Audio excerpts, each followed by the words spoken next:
Hey y'all, I want to go ahead and work one more section of the coat with you. I've got a couple of questions today about this part, and that's the part where you join the first front panel to the back panel.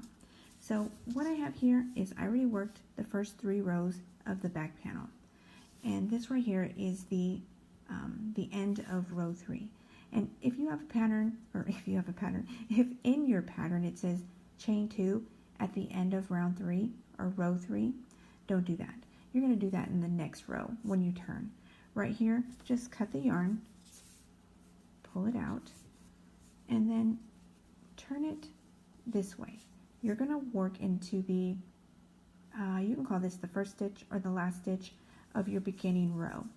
I always have the tail end to the left, and then I join in whatever you want to call this, the end or the beginning stitch.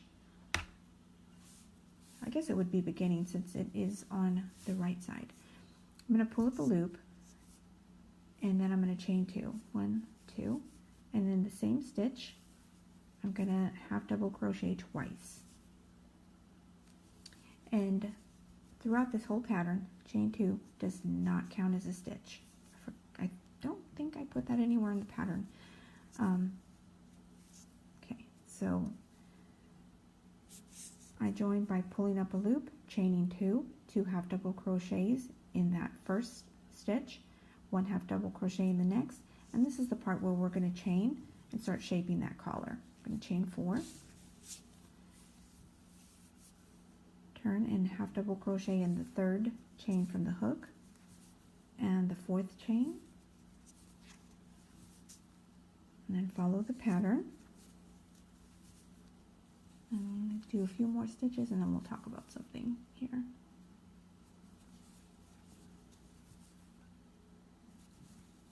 Okay, and chain 2, and I'm going to finish this first front panel. So let's keep going. I chain 2 and turn. Almost there.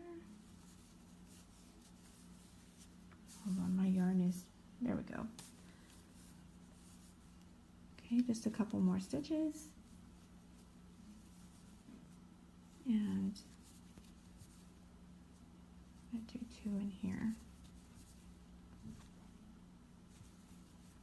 Okay, so this is the first front panel. We're at the end of the 3rd row. If in your pattern it says chain 2 at the end of row 3 for your first front panel, don't do that. You're going to chain 2 when you turn, when all the panels are joined. So just cut your yarn, and I just pull this out. So we're going to turn it this way, and for your second front panel, you're going to join here. The very last, or I don't know, first stitch, last stitch, whatever you want to call it, the end stitch. That's where you're going to join the second panel and do the exact same thing that you did here, except you won't cut the yarn, and you will chain 2. So one thing I just want to tell you real quick before I end this video is if you're looking at your back panel and front panel just like this, this is the side that you're going to weave all your ends in, because when you finish the coat, you're going to end on an even row, and that's going to be this side. So maybe you're better at weaving in your ends than me, but it always comes out kind of bulky, and I don't like for that to show. So I know that I weave all my ends on this side, and they don't show. So I hope that helps. If you need me to keep going, let me know.